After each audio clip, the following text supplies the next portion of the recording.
starts with a man at a water park. I am 9 years old. He grabs my inner tube as he passes by, reaches under between my thighs, and his thumb strokes against me. Second semester freshman year of high school.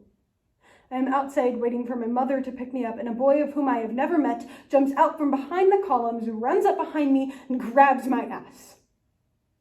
"It was a dare," he yells back, as if that's some excuse to have me under his hands, as if that's some excuse to hook me, as if my flesh were meat hanging raw. There's a boy with whom I danced with at the military ball my freshman year of college. The following Monday, he begins stalking me. He writes violent stories about me in class after I reject him. These men are not my rapists, but each of them takes something from me, beginning with my agency, my dignity, my sense of safety. They plant little seeds of self-doubt.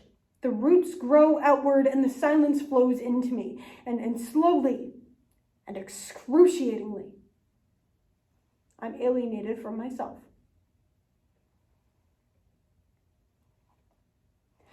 In her 2018 speech, Senator Susan Collins said that she took Brett Kavanaugh at his word that he would not overturn Roe v. Wade. However, in October 2020, she voted against Amy Coney Barrett. The difference? Both decisions were based on political convenience, demonstrating even women legislators will vote against their own rights if it is politically convenient. I was hesitant to even do this topic. As with the overturning of Roe v. Wade, I was fearful that the topic of abortion would be overdone. If an injustice is still happening, it's not overdone, and we need to talk about it. So with that, a performative fuck you to the politicians and their supporters who dedicate their voices to breaking down the very people they have sworn to protect. The cries of millions of Americans should not have to echo this loud to remove legislation from our uteruses.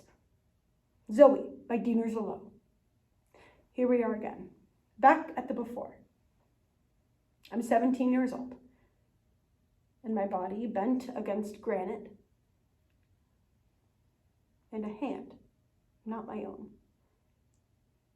with all 10 fingers dug in like claws, pushing down my shorts, wrapping around my neck, and holding me still.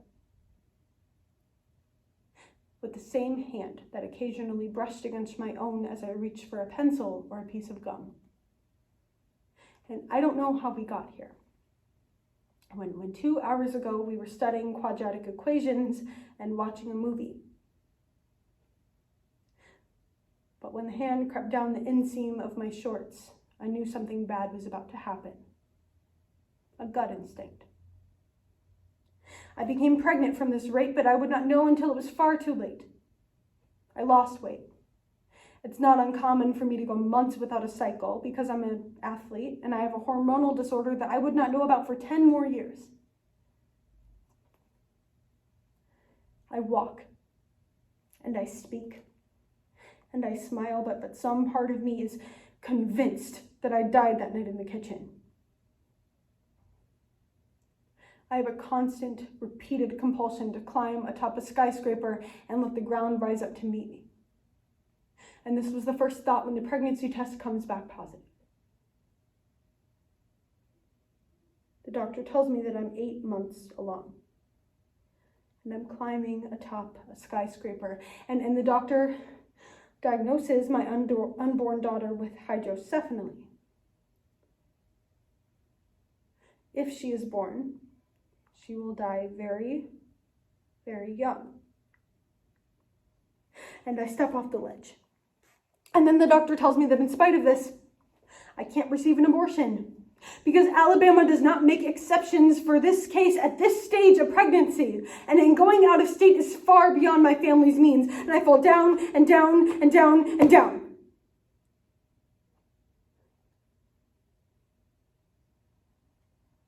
I gave birth to Zoe on October 27th, 2005. She doesn't cry, but she lives. She breathes. And when they finally bring her over to me,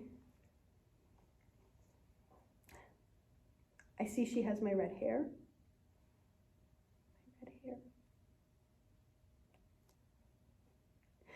I can't linger my eyes any longer because I don't want to love her.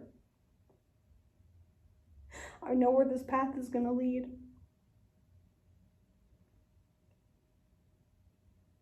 But I love her anyway. She's blind, deaf, unable to suck.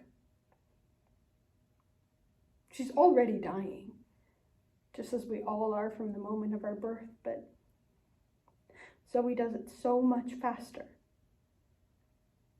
I have a front row seat to my daughter suffering for an entire year. Every moment until her final one, Zoe lives in pain. And I apologize to her with my tears falling on the collar of her onesie as I smear hydrocodone on her, because even this sort of stimulus sends her into a tonic seizure, and her legs stiffen and her body locks so tight that I'm afraid that her little bones will break, and she has to have an IV placed along the vein of her skull because every other vein in her entire body collapses. And her tiny body, her little body is so swollen from being unable to regulate its own fluids. And I hold her tiny hand in my open palm, stroking over the distension of her skin. Can you fathom how many times I have held my daughter stiff in my arms and felt like a monster? I couldn't offer her any respite.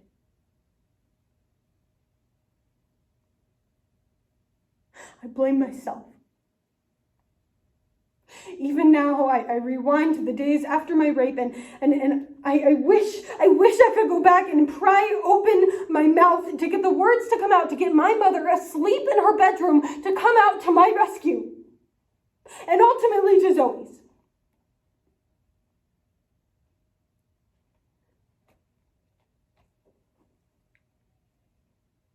Zoe's heart stops beating on March 6, 2007.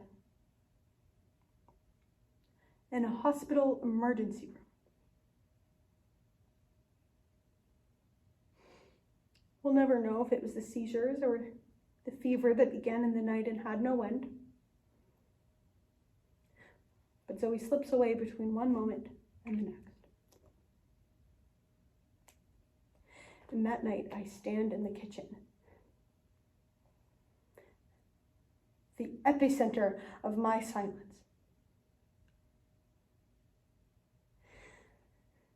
And I stare down the medicine cabinet, wondering how much I would have to take to go to sleep and never wake up.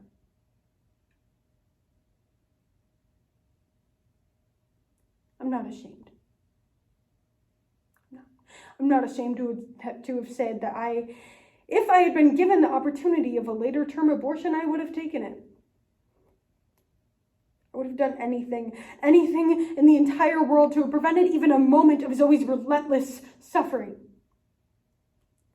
When a person becomes pregnant, it is no longer their body.